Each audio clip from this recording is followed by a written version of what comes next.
Am I the a-hole for not giving my ex-husband back his money? My ex-husband cheated on me 5 years ago, and I found out when he texted me instead of her. That ended our marriage, but the divorce was amicable. I told him that I couldn't forgive him, and he said he was sorry, and we moved on. By that time, he had worked a small fortune, a company, 3 commercial properties, and a lake house. I got half of everything, and I am a silent partner in his company, getting returns twice a year. As an apology, he also gave me our apartment and lake house. It goes without saying that I don't need to work, but I still do because I love my career. He moved on with his affair girlfriend. I don't know much about them since it still pains me, but all I know is that they're still together. She contacted me in LinkedIn, telling me that since the divorce has cost him so much money, he has told her that he never wanted to get married again, nor move in together. And she blames me because I took everything. She is now pregnant, and according to her, my ex said that this wouldn't change his attitude towards moving in together or marriage. So now she is accusing me of being a thief, who is basically stealing her baby's chances of having a family. That I didn't need the money because I have a good job and everything was my ex-husband's. That I took advantage of him because he felt guilty. I haven't spoken to my ex in 5 years. I haven't even had the strength to answer him back every new year to tell him to stop texting me Happy New Year because that's when we met. I don't know what to do. Is she right? Or should I ignore her? Now for the top comments before reading the mini update. Just block and ignore her. She played a stupid game and won a stupid prize. This is probably the best right answer, but I'm old, jaded, and just a little vicious. Personally, I'd send screenshots of her text to your ex-husband, but that's because I'm old, jaded, and not very nice. Me too, because I would have engaged in option 1 and 2. Go off and send it to him. Truth is that he probably doesn't want to marry her and is using OP as an excuse. After all, he's still contacting OP on New Year's. He doesn't sound like a catch, and neither does a fair partner. Yep, he regrets the divorce and won't get married because he's holding out hope. He gave her extra things in the divorce because he cares. If he didn't, he would have given her the bare minimum and dragged it out. So the homewrecker is blaming you for his fate. That's rich, not the a-hole. About the only thing that's rich about her. I bet you she pursued him because of his money, and now he won't marry or move in with her even after she got pregnant. Something tells me she tried to baby trap him. At least she can get hefty child support for 18 years. Not the a-hole. She expected to get the guy and all of the marital property. It's not your fault that this loony person didn't understand that marital property is half yours. Send a message on to your ex. Politely tell him that you don't appreciate his girlfriend contacting you to ask for money and to complain about their relationship status. Ask him to have a conversation with her about leaving you alone. I think she knows marital property is half. Hence, she wants to get married to him, but he won't do it. I've seen a lot of women who think this guy has a good job, a nice house, and a luxury car, and chase after him, but don't also consider that his wife of 10/20/30 years is entitled to half of everything, and the guy could end up paying child support, college costs, and/or alimony after divorce. Also, the guy and his first wife may have built a good lifestyle based on their spending/savings/investing decisions. But the second wife, who didn't work for that money or invest it slowly over time, may not have the interest or personality to add to the household wealth. That's the kind of woman who marries a guy, and then complains that he doesn't have as much money as she thought. Yeah, he has half as much money, more expenses, and the added burden of maintaining the expectations of the new wife/girlfriend. Mini update. Thank you everyone for the fast response. I was considering one of 3 options. Tell her off, tell him/forward her message to him, or ignore and block her. The majority are suggesting the latter, and I am inclined towards that too. Thanks and have a great weekend. I will try to read all your comments, but they're coming too fast. Sorry. Next story. Am I the a-hole for refusing to repropose after my fiancé lost her engagement ring? I, 29 male, proposed to my fiancé, 28 female 6 months ago with a beautiful ring that I saved up for over a year to buy. She was thrilled, and we've been happily planning our wedding since then. Last weekend, we went on a trip to the mountains for a little getaway. During one of our hikes, she realized that her engagement ring was missing. She was devastated, and we spent hours retracing our steps, but we couldn't find it. When we got back home, she asked if I could get a new ring and re-proposed to her to recreate this special moment. I told her that I understood how she felt, but buying another ring of the same quality would be financially challenging for me right now. I suggested that we could either wait until I could afford a similar ring or get a more modest ring for now and upgrade it in the future. She was upset and said that it wouldn't feel the same with a different ring and that the magic of the proposal was lost. She insisted that she wanted the moment to be recreated just as it was before. I told her that the important thing was our commitment to each other, not the ring or the proposal itself, and she accused me of not caring enough about her feelings and said that if I truly loved her, I would find a way to make it happen. Now, there's a lot of tension between us, and she's been distant ever since. I feel like I'm being practical, but she feels like I'm not valuing our engagement enough. Am I the a-hole for refusing to repropose with a new ring under these circumstances? Not a-hole. I would be horrified if I lost the ring my fiancé got me. No way would I expect him to replace it with conditions. Would really consider who you've asked to marry you and where their priorities lay. In the future, however, I would ensure the ring. Not only replace the ring, but redo the whole proposal. Lots of main character syndrome going on here. Run, OP. She is horrible to expect any of this. Hello, the door is open. Leave while you have the chance. You just got a view of what being permanently attached to her will be like. She ought to be ashamed for caring so little about securing something so precious. Not a-hole. If you really loved me, it's a trap to try to get you to do something. Not just illogical, but counterproductive. You have actual things that you need to use your resources on, besides sentimental, non-pressing moments to recreate. This actually sounds like some sort of test to see how far she can push you. Tread carefully. I would retort back, if you really valued our engagement, then you wouldn't have lost a ring. 100%. If anyone is entitled to be angry, it's you. If she can't take care of one precious ring, how many do you have to keep buying if she keeps losing them? I am wondering if the girlfriend really liked the ring and proposal at all. Oh no, lost a ring. Do over. Seems like a great way of getting what you really want. Next story. Am I the a-hole for saying that my ex-husband was just like his father because he canceled on our daughter yet again? I'm making this fairly quick. I feel like I went a tad bit far with my comment. So me, 36 female, and my ex-husband, 38 male, were together for 6 years, married for 2 before he left me.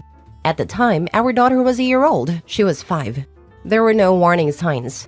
I left to go do a grocery shop, came home to him and his clothes/things gone, left a note saying he was in love with a new woman and wanted a divorce. Just like that.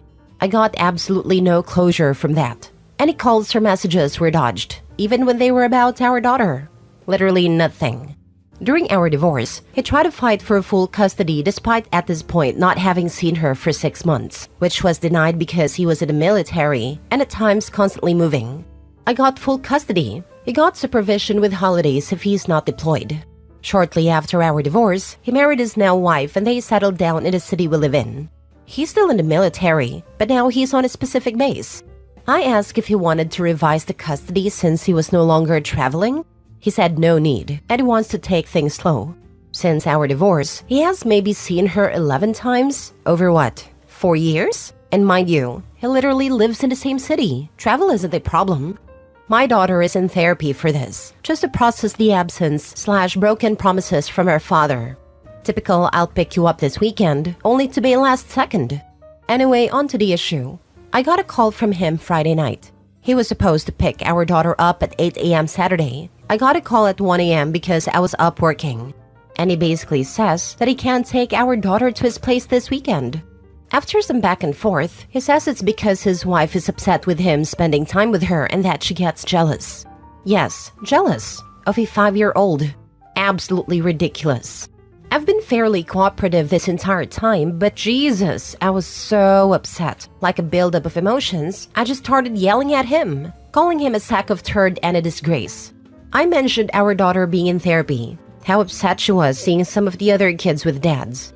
In her preschool, there was this dad day where the kids brought their dads to do activities with them. They had a mom day the previous week, and he promised to show, but pulled out last minute. I had to give her a sick day because she was so upset. So I really started going in on him. He gets angry and starts yelling and cussing back. Eventually, he got quiet, and I ended up saying, "You know what's really freaking funny? Our entire relationship, you made a big show about how much you hated your dad, how horrible he was to your mom and siblings, how your biggest fear was becoming like him. But honestly, the apple doesn't fall far from the tree because you are just like him." This was said in anger. He isn't exactly like his father, but there were similarities, which was why I said it. His father cheated on his mother, abused them, and eventually left and abandoned them for another woman. Take out the abuse part, in my opinion, they're the same. He didn't say anything for a couple of seconds, said Jesus Christ, and then he just ended the call. I haven't had contact with him since then. I absolutely did not feel bad at the time. I felt like my words were justified. But the longer it waits, the more I feel like I went too far. I ended up telling my parents what I said to get some feedback, and they said it was cruel and unnecessary. So, am I the a-hole? Now for the top comments. Not the a-hole. If the deadbeat dad shoe fits. OP, you are not the a-hole. He's a terrible father. The fact your parents don't find it cruel how he treats his own daughter. To me, truth hurts, and the fact his wife is jealous of a child is gross. Yes, he is cruel to his daughter. Why are her parents not standing behind her and telling her that her ex needed to hear what an a-hole he is to their daughter? Feel so bad for the little girl. OP's ex is a huge a-hole and loser. Being civil hasn't had any impact. Maybe this will be the wake-up call he needs, so not the a-hole. But you can't let him get your daughter's hopes up anymore.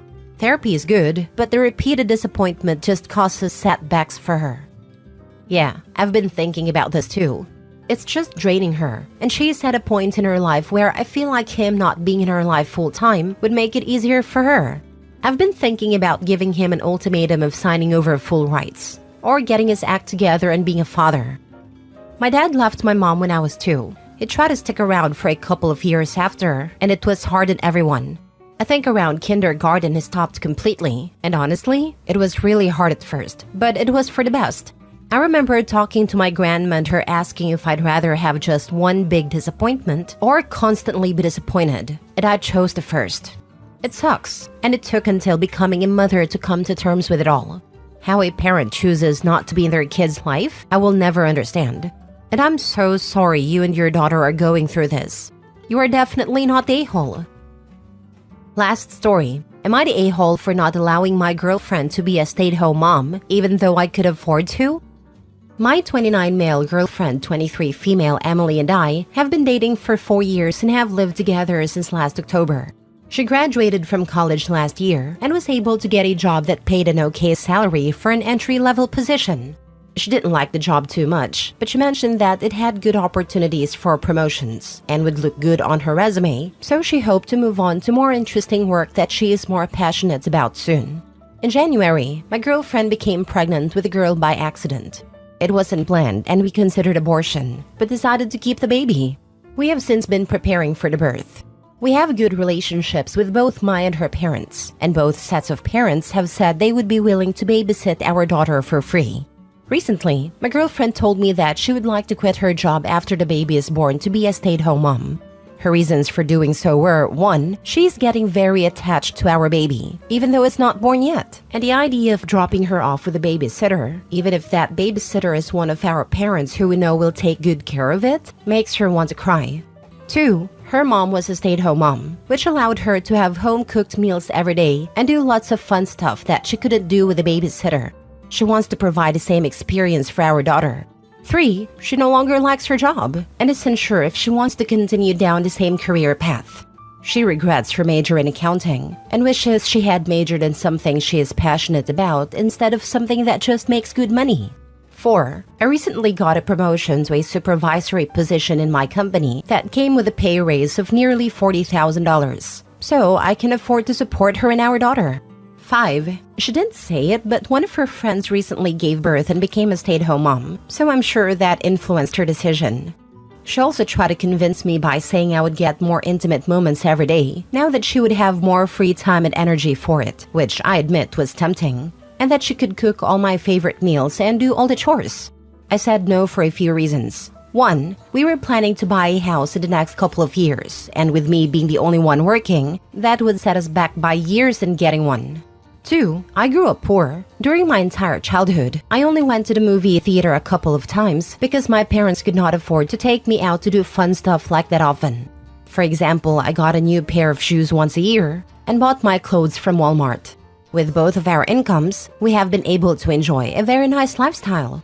We both drive nice new cars, go shopping or to nice restaurants or the movies regularly, and have also been on some nice trips and vacations. With only one income, we would have to curtail our spending by a lot. My girlfriend brought this up, but I don't really want to.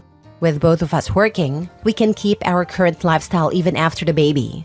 There are many things I still want to do and places I want to go, and we would have to put all our life plans on hold for several years since my income alone would not be enough. So we would have to wait until I got even more raises or saved for a long time.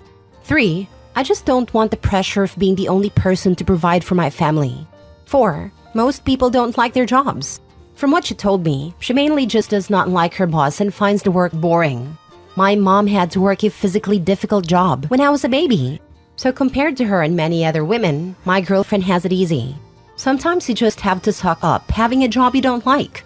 Also, while telling her no, I might have said a reason why she was feeling so attached to the baby was pregnancy hormones, and they would soon pass. So yeah, not the best choice of words. I mentioned this to my friends and my family. I've been told by some people that a true man provides for his family, and that I'm evil for wanting to separate a mother from her baby when I could afford to let her stay home. So am I the a-hole? If she has a major in accounting, she could get a work-from-home job keeping books for someone or something like that. She could work part-time with flexible hours while not leaving the baby. Maybe investigate this as a compromise. I think this, especially paired if they have family who can help care for the baby. I'm 100% remote work from home. My job gives 12 weeks paid maternity leave, but when I did go back, we had someone coming to the house to care for him while I worked for the next 3 months, since her own kids were out of school for the summer. It was great for my peace of mind that I could see him during the day and know she was taking good care of him. Then when he was 6 months, he started going over to her house during the day. Lol, this whole post shows how woefully unprepared you and your girl are for having a kid. Good luck, OP. With both of us working, we can keep our current lifestyle even after the baby comes. Oh, honey,